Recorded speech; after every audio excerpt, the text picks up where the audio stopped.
Hi, Sam. Hey Claire, how are you? I'm well. I'm well. Keeping busy. How are you? I'm all right. I'm also trying to make sense of everything that's happening, but I always have my something to say. I'm never short on words. I have my opinions. Yes, we all know that. I was Mhm. just listening to MLK talking to Charles Moskowitz. I think it's live, Oh, but I guess since I first heard of her from you, uh-huh. you know all about it. She Right. seems organized and She, effective and she seems what? Say again. energetic. Wait. You came out. You were kind of in and out. I didn't hear what you said. What? She's kind of what? She is energetic, effective, Uh-huh. and attractive, and Oh yeah. she seems to know what she's on about and has a strategy, which I thought was, um, Right. very heartening. She was in the movie business in Hollywood for many years as a I don't think a director, but she was like worked in production and she was an actress for a while. But Oh, she's very familiar with the Hollywood establishment and how it actually decayed and rotted really to the levels that it has arrived. At and there's a lot to be said.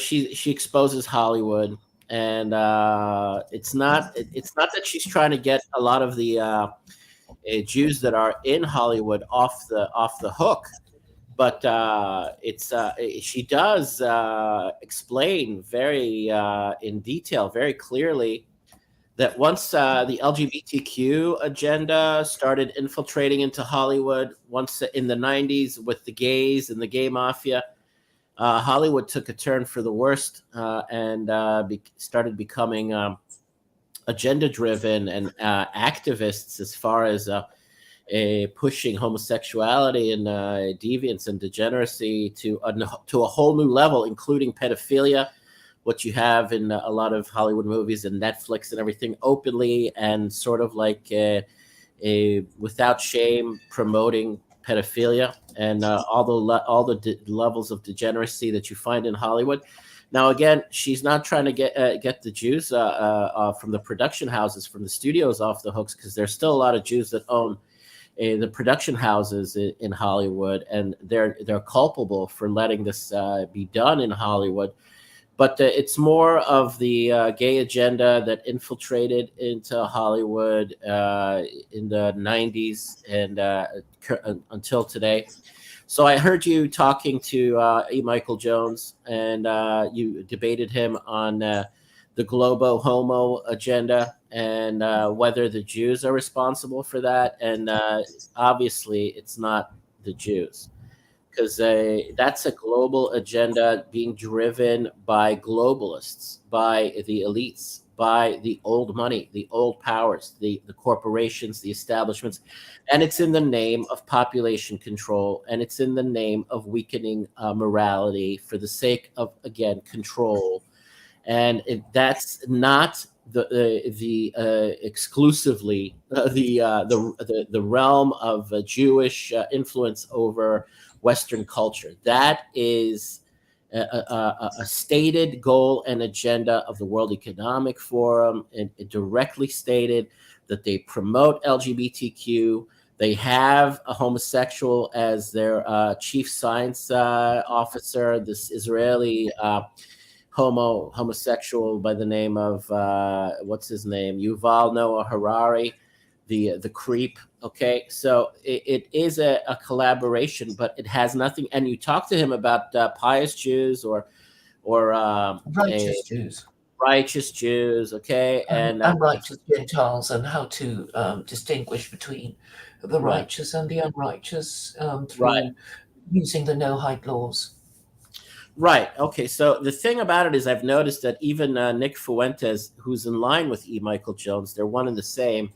They're bitter. They're Catholics, and they're bitter about the Catholic Church having fallen out of favor and having lost so much power in America and in Europe, and he wants to focus on the roots of that and on the beginnings of that, where they truly lost a lot of power during the Reformation and during the founding of the United States and during the Puritan movement. So he wants to put his laser focused analysis on where the Catholic Church started losing power and becoming less influential and less authoritative. Well, the Wars of the Reformation. What? I mean, I don't know why it's even a question, considering, the wars of the Reformation, Right, it's right. I been, mentioned it. 500 years, and it ended with the Spanish-American War in 1898, when the Americans kicked the ass Yeah, of the Spanish Catholics out of the Americas under right. the Monroe Doctrine. That's how I understand it. I didn't know Yeah, this. absolutely. So I'm trying to understand the psychology of Nick Fuentes and E. Michael Jones. They They don't don't want. understand their own history. I mean, Yeah, you lost the wars of the Reformation. I mean, right, actually, if you're going to think about it, the Anglican Church is more powerful than the Catholic Church simply because it controls more territory. right. I agree. Okay, but they're bitter. They're sort of like sore losers because the Catholic Church had power, tremendous power, for nearly a millennia or more. All right, since from the creation of the Catholic Church on the part of Constantine in the third century A.D. CE until the Reformation, which is approximately more or less 1,000 years. Now they're bitter, but the thing is, they don't want to mention all of the corruption of the Catholic Church, or they what before the Reformation of the Catholic Church. I'm not talking about the wars of the Reformation. I'm talking about the Second Vatican Council or something, when they started becoming more liberal. And Vatican II after World War Vatican II, okay, after World War II, the liberalization of the Catholic Church. But the Catholic Church as an institution was corrupt from day one because it was Oh, you don't have to tell me that. I mean, it was really the Russian priesthood. Sorry, the Roman Roman, priesthood. right, Because Pontifex is actually Latin right, for chief pontiff, right, basically. And before Rome Christianized, that right, was the Latin title given to the chief priest. And right, they didn't bother changing the name right. after Rome Christianized. So Exactly. Yeah, I agree. So Pontifex Maximus is the keeper of the bridge, the keys to the bridge or whatever. He's the chief of the cardinal. What is it? The cardinal of priest or something? It was a title that, like, yeah, of the Roman priesthood prior to Christianity. It was just Christianized and became the Catholic Church and the Catholic institutions and everything. And they have it written on the Vatican in Rome, the Pontifex Maximus. It's the title of the Caesar. The Caesar was the chief priest of the cardinals. What is it? The College of Priests, the College of Cardinals, whatever it is. It's just a title for the Caesar prior to Christianity, prior to Catholicism. And it was, like you said, just literally transferred or meshed or fused into the new religion that Constantine adopted for the empire. The same title, the same power, and the same function. But he overlooks that, and he says that Jesus founded the Catholic Church, like 3 centuries after his supposed life and death. who said that? Nick Fuentes or E. Michael Jones? E. Michael Jones and everything. Okay, they think we're stupid. They want to sneak in their dogmas and sneak in their religious, a sort of like dictates, that were accepted for centuries because of because it was actually the 4th century that Rome Christianized. So Right, the right. three That's hundreds was right. actually the 4th century, Right, the 4th century. Okay, so the whole and history of Jesus lived in the 1st century. no, the problem that E. Michael Jones and Nick Fuentes have is that they can never, at this stage, a reinvigorate Catholicism or reinvigorate the Catholic Church, because we're living in the information age, and there's too much information out there. There are too many books that have been written.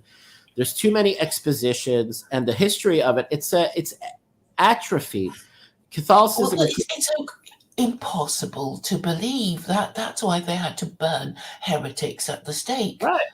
You know, Well, it's like, well, Jesus, how he's also God. When did that happen? And and people, tortured Europeans. Just they were told they were going to be burnt at the stake, and they still couldn't stop themselves from asking these questions. correct. So now their desperate maneuver and very predictable a sort of tack is to do what the Catholics have always done. When what is it?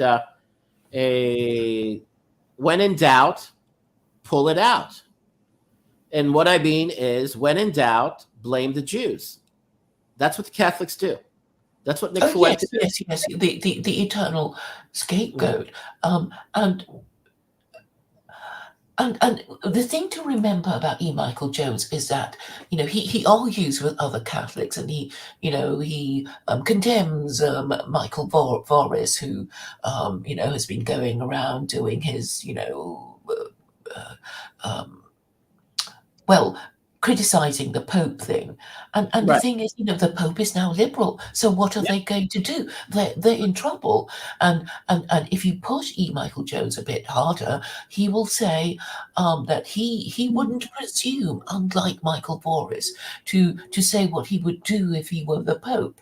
But I've listened with enough attention to him to know that if he were Pope and he could do it, he's going to Inquisition the Jews and forcibly convert them to Christianity. But no, the kicker is not that only the Jews are going to be forcibly converted.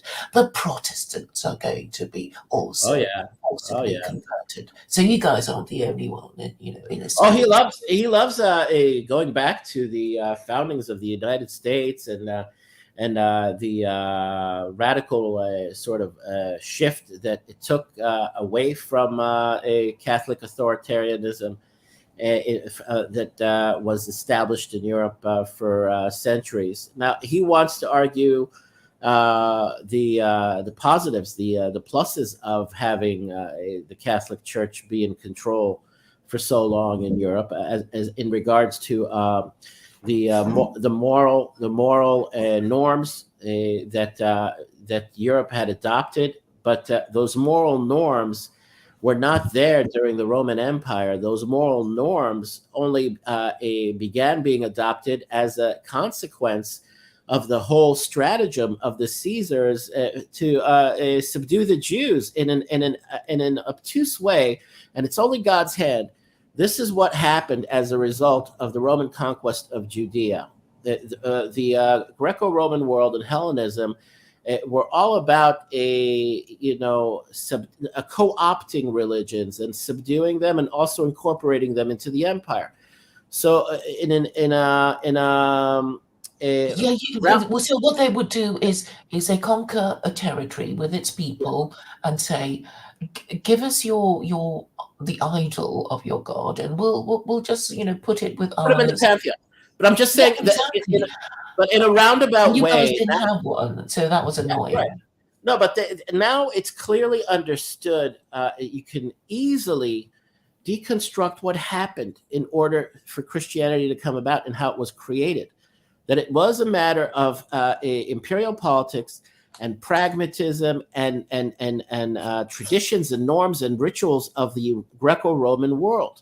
Now, in a roundabout way, moral norms were adopted into the Gentile world as a result of what I just described. Okay, it's a result of co-opting and taking from the Jews what the Jews were supposed to proliferate around the world by their hand, but it actually was taken by the Roman Empire and the Roman Caesars and proliferated through violence and intimidation and mafia-like tactics instead of a rational sort of a convincing or influencing or the Jews, once they were taken into those lands, they began having that influence through their interactions with the Gentiles. But the Roman Empire and the Catholic Church that was established by Jesus, according to E. Michael Jones, started pushing moral norms on these pagans and idolaters that were still sacrificing their children and doing horrific acts in the name of their naturist religions, and now all the Gentiles want to revert back to paganism. Paganism is all about orgiastic indulgences and hedonism and sacrifice and Satanism. It's sickness. Von Helton calls it left path, whatever, paganism. But that's the crux of it, the majority of paganism. If you want to go back to that. So the Catholic Church in God's divine order served a purpose in bringing these moral norms, establishing the rule of monogamy. And yeah, we know okay, how strict they were because of Henry VIII. All right, that's all good. That's fine. Okay, if you look at it from 30,000 feet up, the satellite view on all of history and the macro picture and God's divine providence and divine hand running and ruling and managing all of it, I see it from that perspective. So I'm not so much at odds with believers, whether they're Jews, Christians, or Muslims, if they're believers in God. I'm more at odds with the atheists and the LGBTQ Satanism and the paganism that's taking hold. That is reprobate. That is reprobate in the eyes of all believers of all monotheistic faiths, and even the Hindus. They don't, or the pagan Easterners. They see how the West is degenerating and regressing, and you can see it from the eyes of historians as far as like the final stages of empire and what happens, and you can analyze it in that way and deconstruct it in that way. But to witness it and to be a part of it and to be affected by it, it's personal. So you don't want it's not something that you could see devoid or divorced from your reality. We're all suffering from this because we're living in it. We're Westerners, and I'm living in a Western country. Or an in-between country that's kind of schizophrenic. It's like it'll eventually figure itself out, and we will be sort of loyal to our main sort of calling. The mix, the milieu of West and East here. It'll all get figured out. Because the time is up. As far as many other things, I don't want to go off on tangents. But I'll go back to the issue that my train of thought is that the problem is here. The Catholics have failed. It's not about the Jews having or the corrupt, corrosive influence of Judaizers or Jews. It's that the Catholic Church was corrupt from day one because it was Roman from day one. It was imperial from day one. There was nothing organic or nascent as far as Jesus and the nascent beginnings of Christianity, because that has been exposed for what it is. It's all imperial intrigues and war propaganda. That's very hard for E. Michael Jones to swallow and Nick Fuentes to swallow, but that's what they'll come across. That's what's going to slap them in the face, even from amateurs or people that are not that educated or not Yes, that. yes, because even the kings rebelled from papal control. The kings couldn't stand it. That's Right. why they rebelled. That was what kickstarted the English Reformation. And Martin Correct. Luther was, how dare you sell these indulgences? It's such an, openly corrupt way Right. of running things. the word that you associate with the papacy and the Catholic Church is the word overreach from day one, because it was imperial. It, overreach was the norm. Overreach as far as tyranny and control and authoritarianism, overreach. That becomes unbearable after a while. Now, the Jews were always the linchpin for the Catholics because we were always the convenient scapegoat for them in Europe. So now it's again they're reverting back to their old approach, or their old go to fall guys or go to scapegoats. And again, it's when in doubt, pull it out, blame the Jews. So Yes, yes, and also I don't think Jews realised they had been made the the mascot of the American empire. right, correct.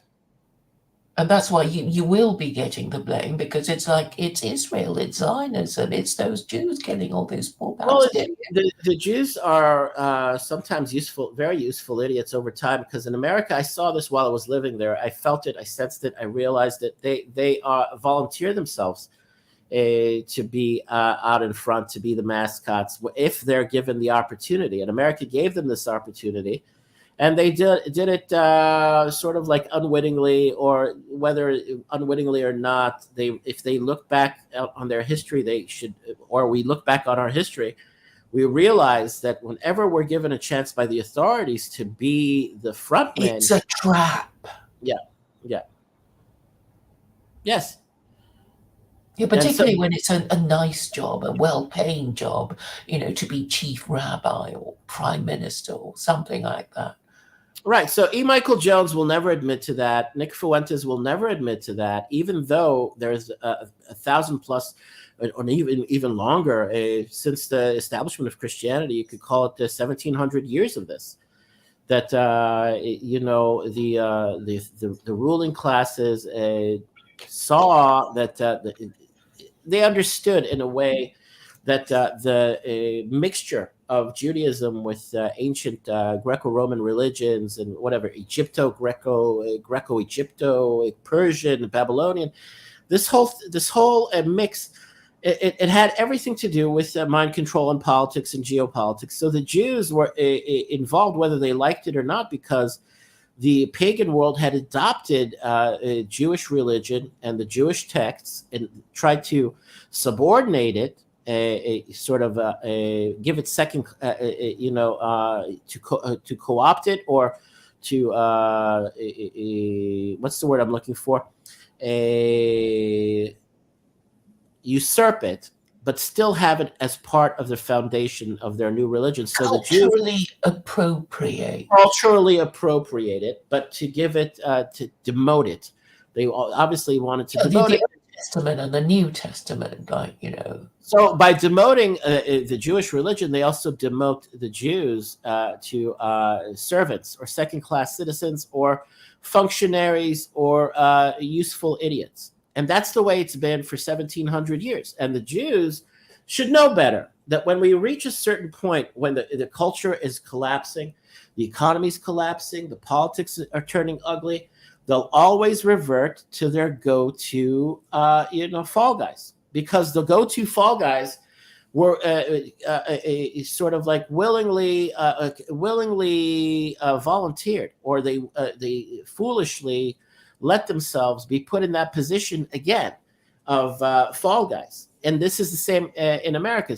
The thing is that now it's the information age, and people know this, and they can voice it, or sort of make it known. It's not. It's all a matter of information war now. Who gets the most views or the most influence, or and it's not going to help the Jews one way or another, even though the truth comes out. Actually, I think the narrative of Judaism would help Jews enormously. I keep going on about the Noahide laws and idolatry, and I'm saying even Christians understand the concept of idolatry, or they half understand it, but don't accept that they practice it. No, you have to understand where I'm going with this, because it's my different position on where we are in history. Is that even though we're living in the information age and the truth will come out, and the bitter, sore losers of history that had so much power and lost it will never be able to recover it or reinvigorate it or revive it via these old atrophied, corrupt institutions.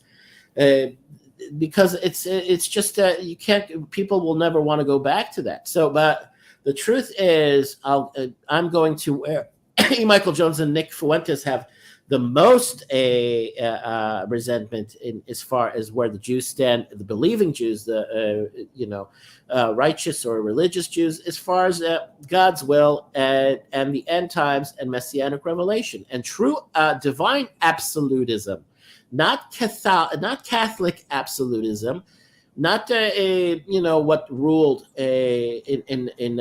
so duplicitously and so criminally for centuries.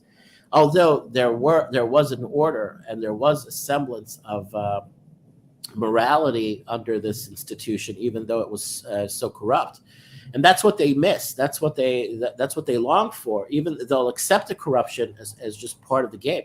But I'll say this: what they adopted, what they culturally appropriated, what they tried to usurp is now going to slap them in the face. It's going to backfire on them. It's going to smack them in the butt because this is God now. This is not Mr. Jesus. It's not the invented, a tool, an instrument of deception and manipulation on the part of empire. Total psychological manipulation and psychological warfare that has been run on the world, whoever they came in contact with, and to many Jews that they managed to pervert their minds and take them over. The Christians are being confronted with the accumulation of the lies they have been telling since they established Yeah, Christianity. right. And what slaps them in the That's the face now, it. exactly, but it's always been there. It's built, and that's why there's no trust. But on top of this is the easy access to very clear and focused and easy to understand,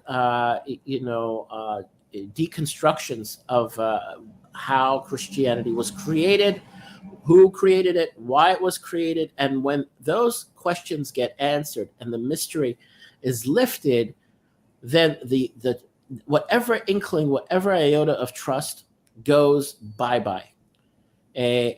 So the thing is, that's why Nick Fuentes and E. Michael Jones and people, maybe even Mel Gibson, that are sort of like melancholy, sort of a what's the word when you miss something, when you have like this a they sort of like the melancholy yearning. That's the word. The word came to my mind. The melancholy. Well, of a past golden age. Yes. That's what they're all about. Nostalgia. Nostalgia. Yeah. Okay. That's what that's what the sea that they swim in, and you can sense it. You see it on them. So now the only way they can try to revive it is by blaming the Jews. Now the thing is, there's plenty of blame to go around. I grew up in America, and we can't make the distinction between righteous and unrighteous Jews, and the ones that fall into the trap, the pitfalls of liberalism and progressivism and degeneracy.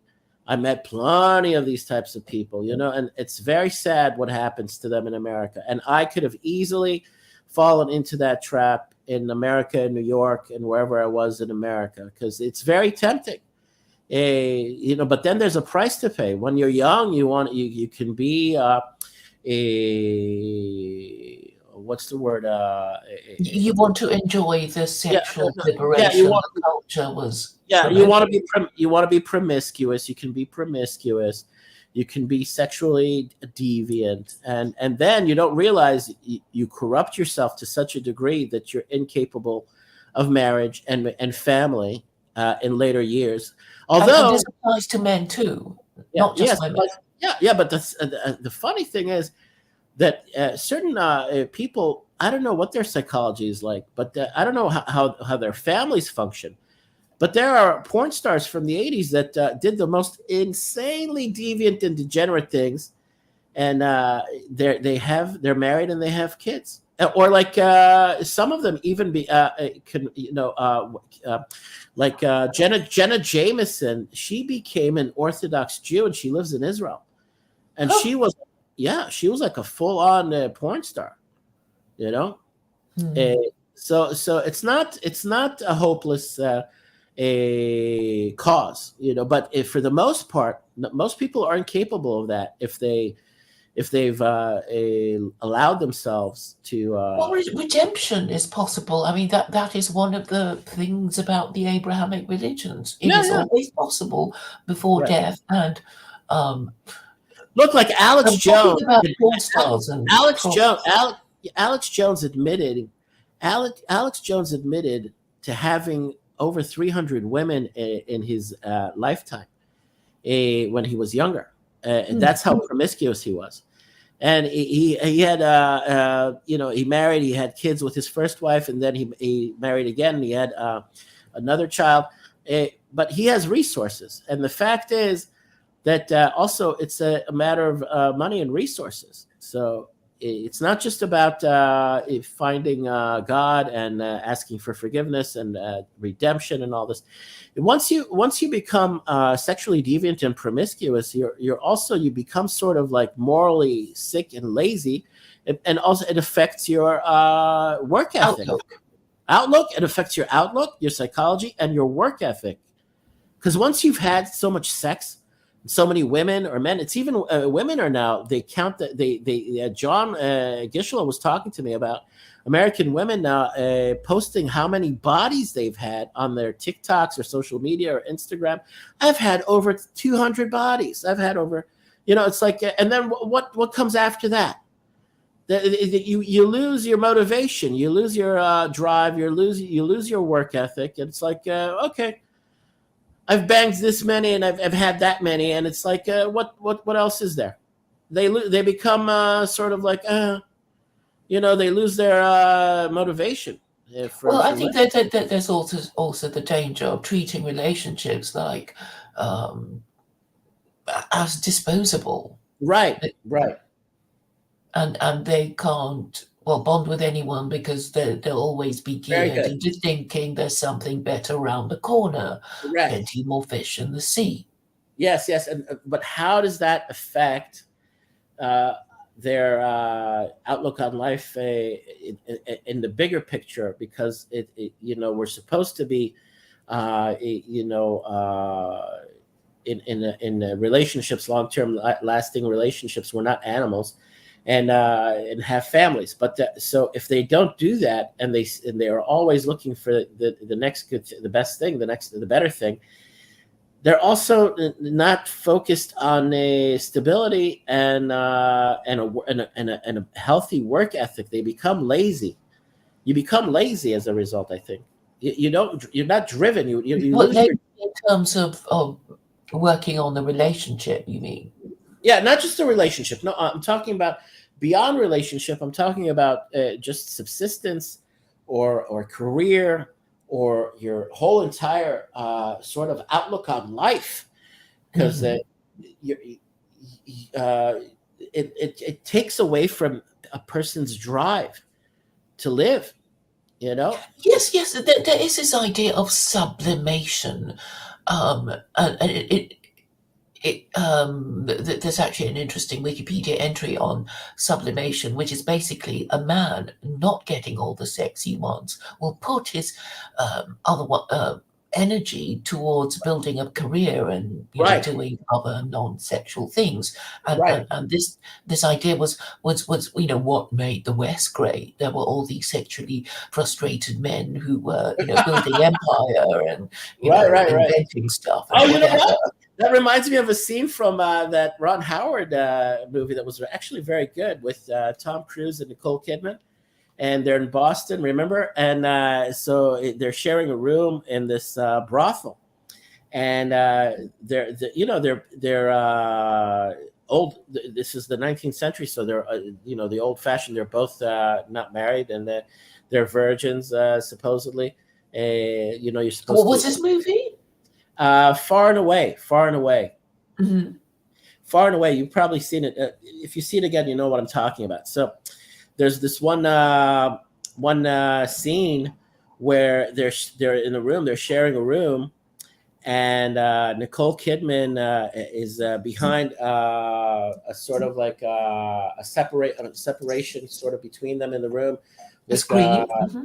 a screen with a sheet that has it has holes in it, and he's staring at her, changing her clothes, and she's talking to him, and he's getting all excited, and they're like turning each other on and whatever, and then whatever he blows out the candle, and she sneaks into bed under the sheets, under the whatever, and then he lies down on the floor, and she asks him, "Do you think I'm pretty?"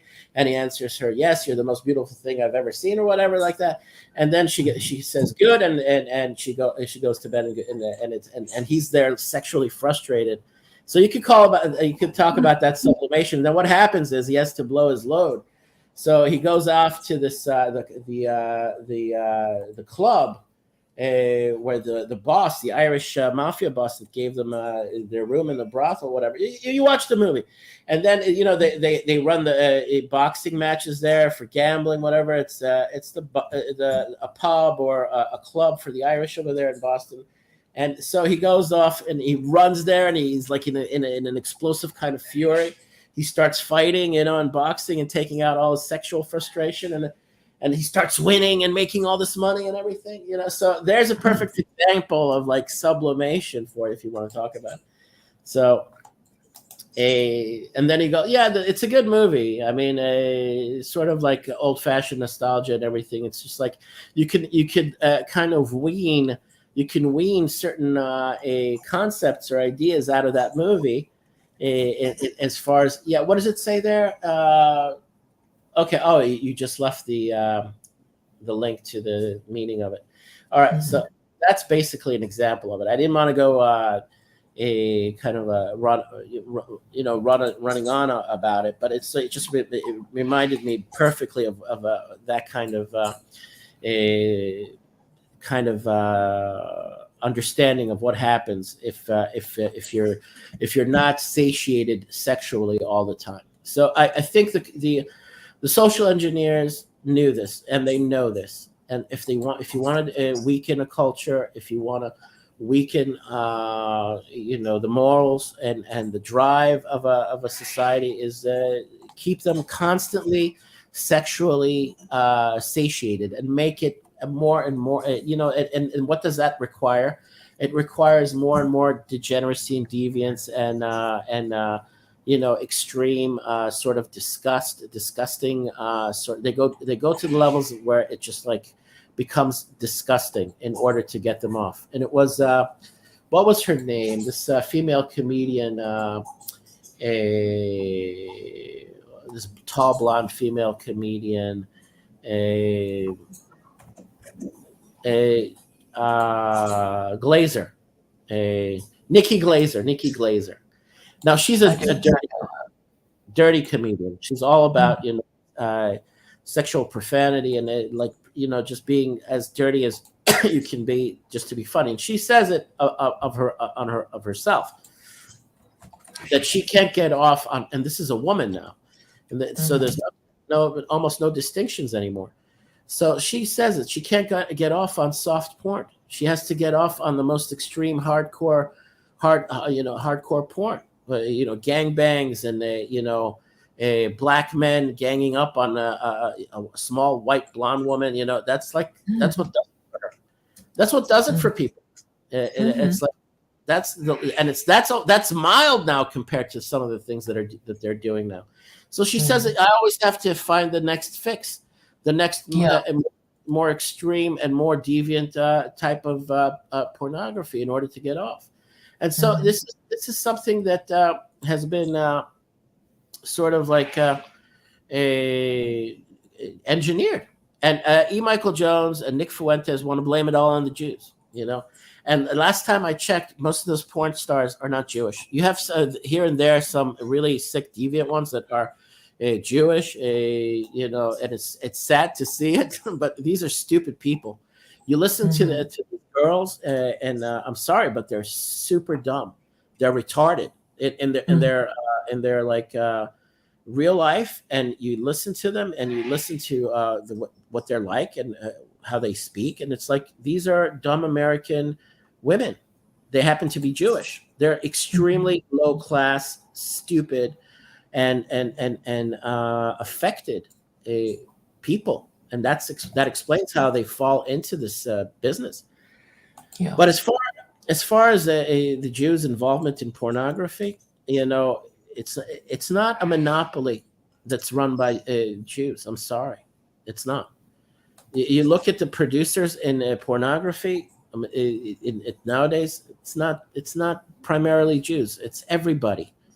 Everybody's doing it now. All of them. But again, it's the trope of Nick Fuentes and E. Michael Jones that it's only the Yeah, yeah. Jews. What about the Gentiles who are into porn? You know, they forget it. So for every Jew, there's 500 Gentiles, Right, right, right? But they and the only focus on the Jews. yeah, but the stuff coming out of Europe, if you, I mean, oh my God, there's no Jews there, and the stuff you find coming out of Budapest and Prague and Poland, even a Catholic, conservative, religious country. Oh my God, the porn industry in Europe, you're not going to find Jews doing that over there. That's primarily Gentiles. And the fact that it began in Hollywood or wherever in Southern California, you know, it's a trope. It's a convenient trope, and that's what they revert to in order to try to make sense of how things degenerated to this degree, and it's expected. And at this point, I'm not trying to fight it. I'm not trying to defend against it because it's expected and it was anticipated. And I feel sorry for and I feel sorry for everyone that has to go through this, that's affected by this, including myself. I'm not going to feel sorry for myself but at the same time, I'm saying we're all affected by this. And yes, I do believe that it is immoral. You just have to be honest. Pornography is immoral. It's not. It's not good. It's not healthy. It causes all. And I mean, it does say in all these religions, not just the Abrahamic religions, that we're not supposed to have sex before marriage, No, right? but even And but there just are like a lot of social and psychological reasons for that. yes, the psychology is even worse when it comes to pornography because it's a vicarious thrill. It's by a Yeah, no, it's because not. imagine if all of us did nothing but masturbate, we just wouldn't have children, would we? Well, that's the objective. That's the agenda. That's part of the engineering behind it. That's the real sort of satanic agenda behind it. And so it's like, and again, as also pushing LGBTQ. Also, it's all in the name of population control. That's the ultimate aim of people like your King Charles and your Queen Camilla. Well, I don't know if they actually, but I think that they're just as much pawns as the rest of us, and even more Yeah, spied on as the rest of us. yeah, So, yeah. But so they're I, not, I they think the don't. West is just a black hole But of they don't object. sucking in people Yeah, from but they everywhere don't. in the world. They don't. But they don't object to it. You saw his Oh, portrait. You saw his portrait, and he's proud of his Romanian roots as far as Count Dracula is concerned. Vlad Tepes. I don't even know. He's Is he? proud of that. He's proud of that. And Vlad Tepes was a butcher. You know, he was a butcher. He was a mass murderer. I thought the Windsors were German, and that's No, I, no, I but didn't they know trace about their lineage back. They England. all intermarried with one another, and the royals married into it. But he goes there to Romania, and he goes to the residence of Dracula, the Dracula castle, and he's interviewed there in Carpathia, where he says, I'm directly related to Dracula, to Vlad Tepes, and He's Well, I proud think of. anybody, if they were, would sort of say that to make themselves sound more interesting. I know people who kind of say things like that. No, but the lineage can be traced, and he says it because he's confident in the historians, family line that has been drawn for the Windsors or the Saxe-Coburg-Gothas, and Vlad Tepes murdered plenty of Germans that were his rivals at the time when he was king in Romania a I don't think Charles is the sort of murdering, sadistic person you paint him out to I'm be. not. I'm I not think painting him he's out to be. rather kindly. And Yeah, I think yeah, yeah. he's been getting a really bad press because he asks too many questions. No, no, no, no, no. But as far as him being associated with the World Economic Forum and Klaus Schwab and the climate control agenda, the image of him that he portrays of himself as being what you just described is very convenient. And the Queen Elizabeth also had this. Yeah, I think they claim that she's related to, I don't know, the Prophet Muhammad or something silly like that, or the Quraysh. I mean, that they all kind of do that to make people like them. I remember Boris Johnson when he was getting campaigning to be elected as London mayor, saying that he has, Muslim ancestry or something. Sure, whatever. But no, but that's all good and fine. But he doesn't go off to Arabia claiming direct lineage to Mohammed, or neither did Queen Elizabeth, but your King Charles, the prince at the time, was constantly going over there to Romania and residing there and being interviewed by English reporters and stating over and over again that he has a familial lineage to Count Dracula. Right, and the Germans were constantly involved there in Romania, in the court of Vlad Tepes. All right, so he's known for having locked hundreds of German nobles in his castle and massacring all of them at the same time. So there's stories like that of about Dracula. So the Germans and Saxe-Coburg-Gotha, whatever, you could see that there was a mix there, and so that's how the line of Dracula manages to get passed along over to the Windsors. All right, you could trace it, you could track it. I believe it's genuine, and he's proud of it. He mentions it often enough. Getting off the subject of the royals, I'm saying the thing is, population control is now an understood sort of a motive and agenda of the super rich, the mega rich. All right, that's what's in their minds. That's what you find in the World Economic Forum. It's not something that it can be or should be debated, because it's a given now.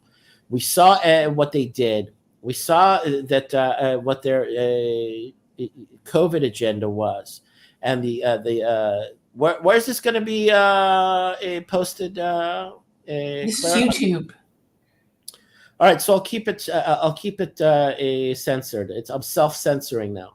All right, I Mhm. won't talk about anything because you might get a uh, you might Thank get you for keeping me safe, Sam. yeah, you might get a strike on this, but I'll just leave it at that. All right, people know Mhm. exactly what I'm talking about. All right, so when you're talking about a About the pharmaceutical companies and what they get up to. yes, yes, and the theories behind what it ultimately does to people. All right, so I'll Mhm. try to leave it at that and not get you a strike, because this video might get taken down. But Mhm. is this going to be posted on X or on other platforms, on Rumble or on other platforms? Not on Rumble, I'm afraid. I should know how to do it, but it's not. It's just going on live on YouTube. All right. So, but do people like Nick Fuentes and E. Michael Jones address these elites in Europe, because they're directly linked to the Vatican? The Swiss over there with their Swiss banks, the Bank of International Settlements, and the Vatican, they're a cabal. And you could talk about the Templars, the originators of the Freemasonic movement, or the Freemasonic movement that became rivals of the church, and then they started becoming sort of like they collaborate with one another. So Yeah, tell me about the Knight Templars, because I've been coming across it recently, and from what I skimmed read of the Wikipedia entry, it seems that the Knights Templar was ultimately betrayed by King Philip of France, who right, decided to just take their money right, after right, right. accusing them of terrible things. Yeah, but they survived it. All right, their institution went underground, and banking in Switzerland is directly linked to the Knights Templar. All right, so and so the Knights of Malta and all this. Look, what you trace it back to the origin. You trace it back to the seed. All right, and this is where E. Michael Jones will have an aneurysm, or he'll go apoplectic, and he'll use every trick in the book to try to dismiss it, to negate it, to try to debunk it.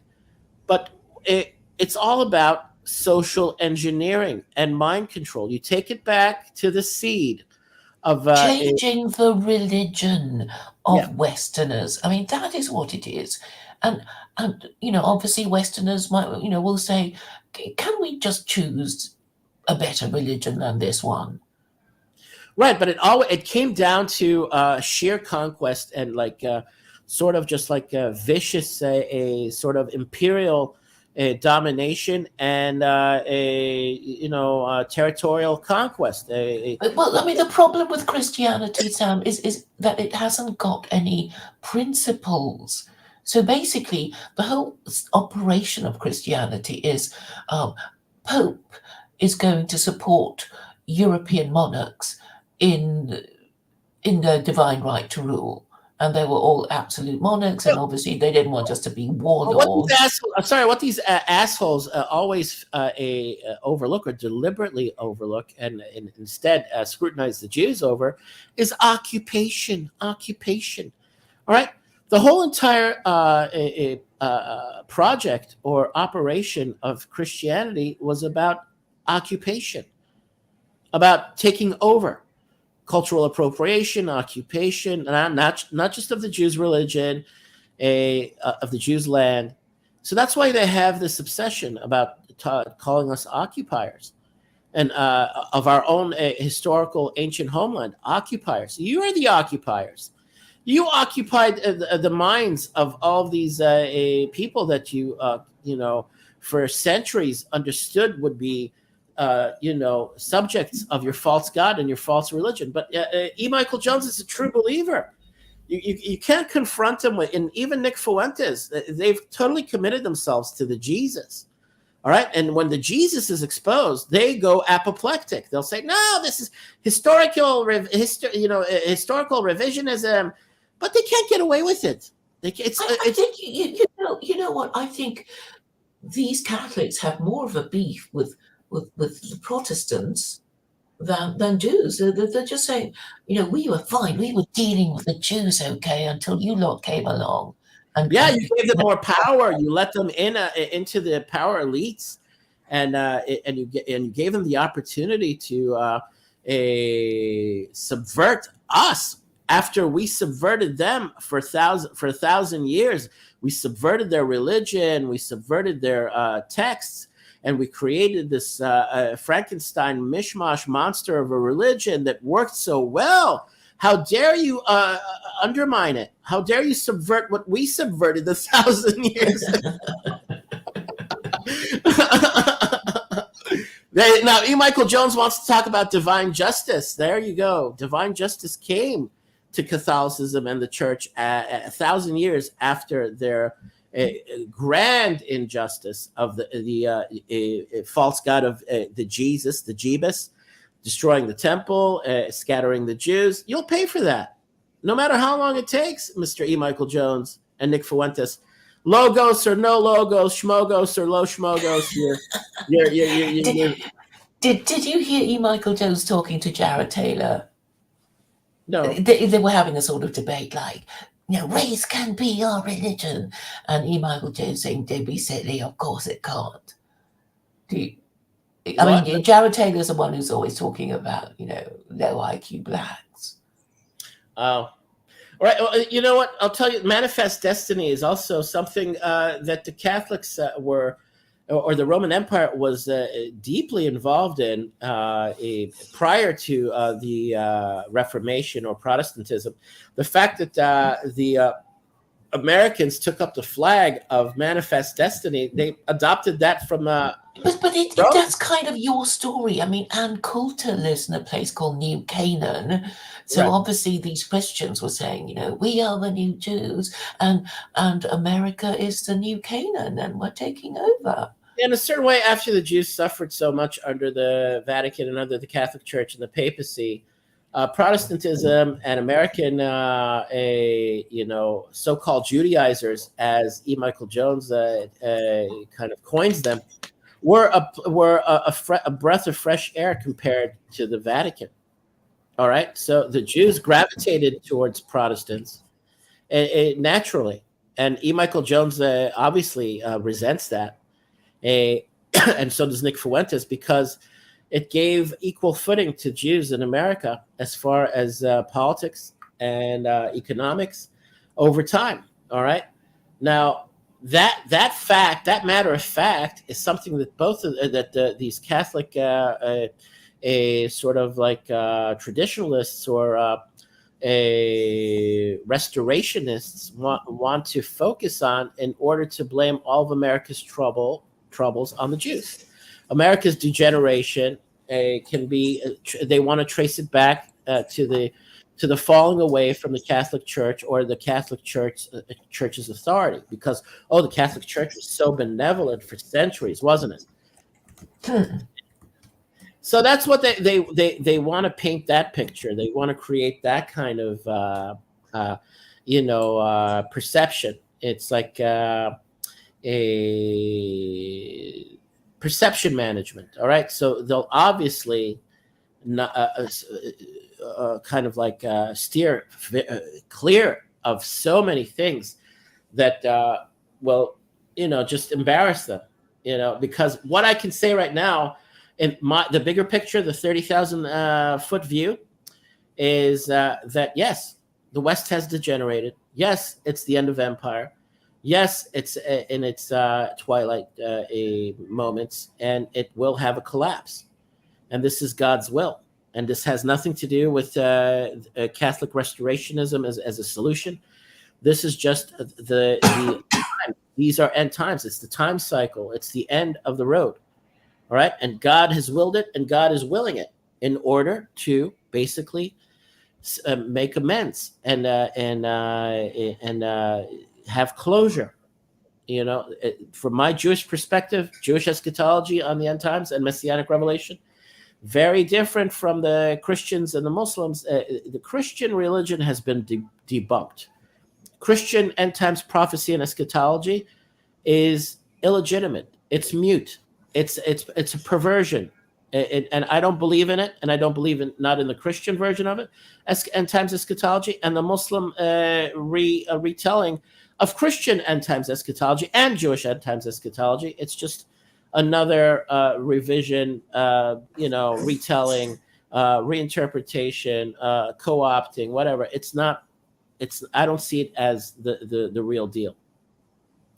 And the real deal, from the Jewish perspective, is that in the end times, God's direct divine intervention is about closure, justice, divine justice, a reckoning. And this is what is happening now. And we saw God's hand act yesterday on Mr. Ibrahim Raisi.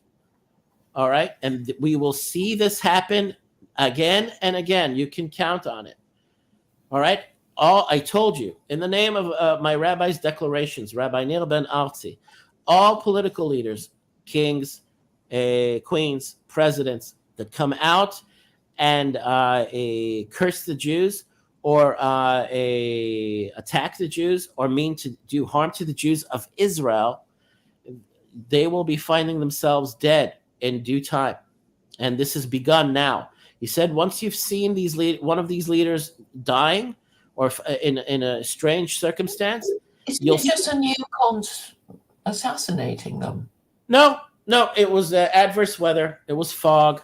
The helicopter it had to be the one that Raisi was in. The two others managed to make it back to their base in Iran, all fine, all good. But he crashed into the side of a mountain and was, evaporated, or what's the word I'm looking for? Vaporized. All right, and he's the first. There will be more. This has begun now, and it's by God's hand. It wasn't it wasn't a sabotage of the helicopter, and it wasn't a bomb. They found the helicopter. It wasn't blown up, and supposedly there were a couple of survivors, a crew member that had survived, and they'll attest to it. It was adverse weather, some sort of malfunction. The helicopter went down, and he died by the hand of God. It wasn't Israeli Secret Service intelligence, whatever, the CIA or whatever.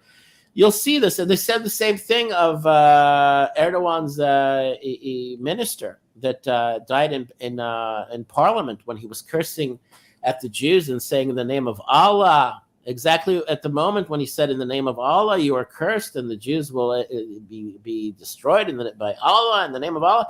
And then he has a heart attack, and then he dies, and he keels over, and he drops dead. All right, so this is something that will continue, and people will know that it's God and that we're upon messianic revelation. This is the harbinger. He said it, my rabbi. Said, once you start seeing these leaders dying, know that the process is intensifying, and that we will have messianic revelation as a result of seeing these leaders dying one by one. All right, so this is not a threat. This is just a heads up. And so, I mean, as far as the frustration that E. Michael Jones is and Nick Fuentes sort of like put out there, and the frustration that they exude. I understand it. I personally feel that frustration. We're all sick of the cultural degeneration. Everybody's sick of it. You can't. There's no redemptive element in wanting and going along with this anymore. You can't find any sort of peace or salvation in just ignoring it. It's affecting everybody and everyone. All right, so and people are sick. The ones they can't bear it. Nobody can bear it anymore. People that still have now a sort of a yearning of their own for some sort of a normalcy, resolution. Resolution. Yeah.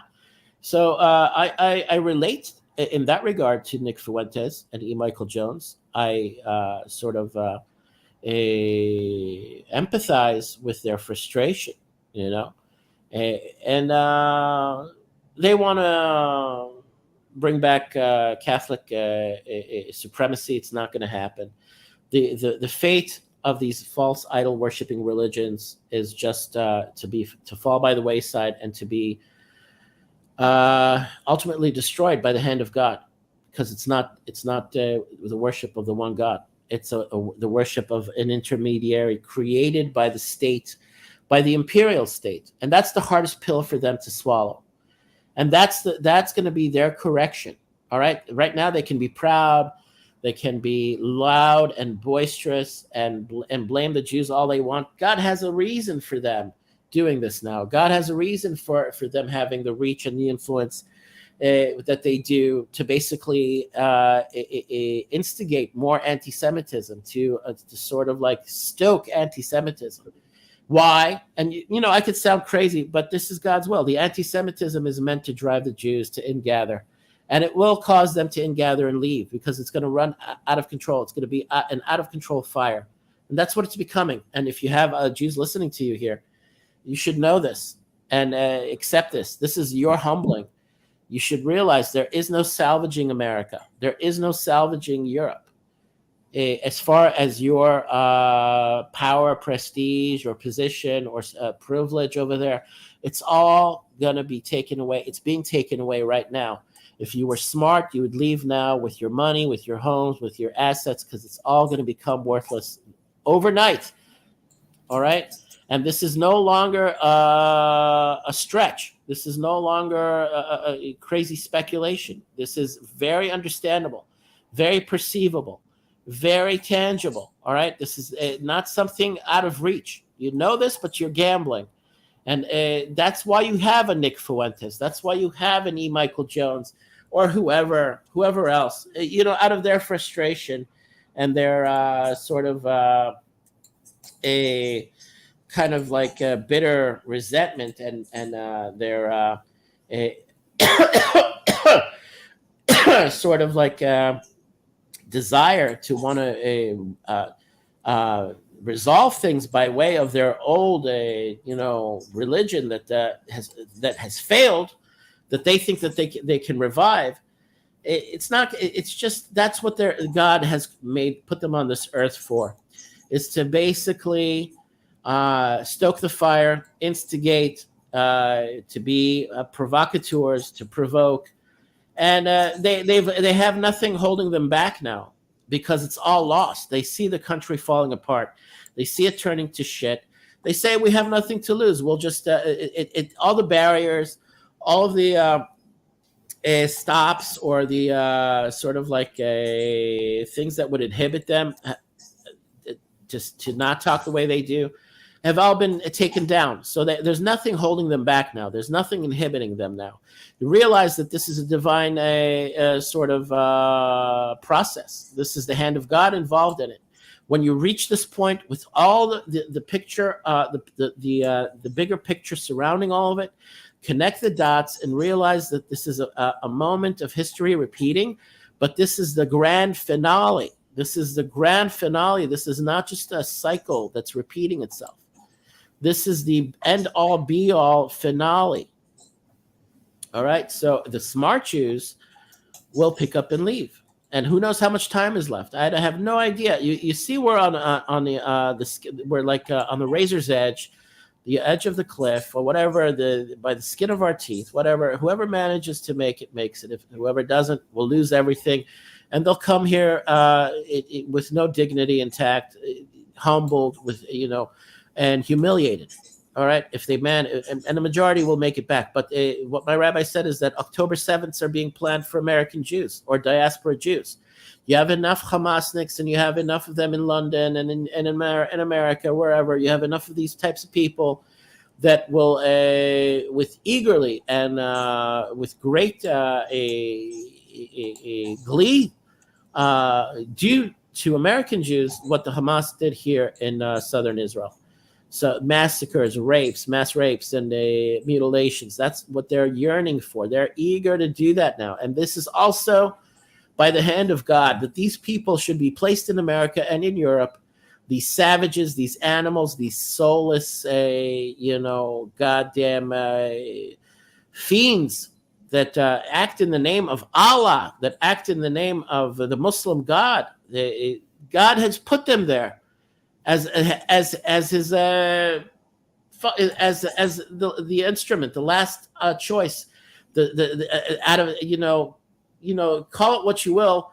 It's not that God is frustrated and raised his arms and said, I can't I can't convince them otherwise. I can't give them enough hints, and they're not buying the hints, and they're stubborn.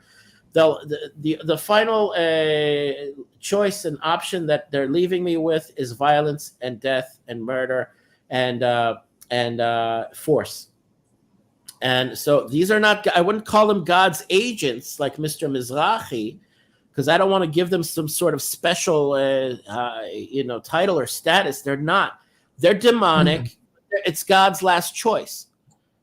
It's God's final sort of like last he can, that's what he resorts to when they just don't want to buy a clue. I'm not going to give them some sort of title or some sort of elevate them, like that's not the purpose. They're demonic, they're satanic, they're evil, they're sick, they're murderous, they're savages, they're butchers, and they shouldn't be given some sort of title like Mizrahi gives them, or well, God has put them in there for a certain reason. God is employing them and using them for a certain purpose. Doesn't elevate them. It doesn't give them a title. It doesn't make them romantic or heroic. They're not. I saw them. I saw the footage of them. I swear, I would have mowed them down. I would have blown them up in the worst. I mean, without hesitation. You would have given me the choice. I would have killed all of them without hesitating. These are not people that we should elevate to some sort of, because God is using them as his instrument or allowing them to be used in such ways. Mizrahi should make this distinction. If it was up to me, I would fucking mass slaughter all of them because they are sick, evil, savages. The fact that God runs out of options and allows them to be his instrument of whatever, his last resort to pushing the Jews back to Israel. It's like, fine, but it shouldn't be romanticized. It shouldn't be given some sort of wow. A divine purpose that God has employed his final solution. They're Nazis. The Hamas everywhere in every home they found Hamas in Hamas homes. Nazi literature. They're Nazis. They're neo-Nazis. They're the genociders. They're the goddamn sick bastards that whatever God's purpose for these people is, you have to submit, you have to accept. And Mr. E. Michael Jones talking about Amalek and Amalek. Yeah, well, these people have proven themselves to be Amalekites.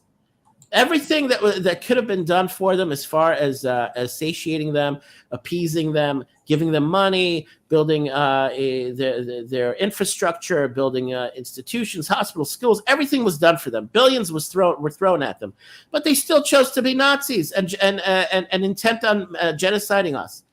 I mean, this is personal. I'm not talking about some Israelis. I live here. I'm a Jew living in Israel. They want to murder me and my family. It's personal. So yes, I would fucking destroy all of them.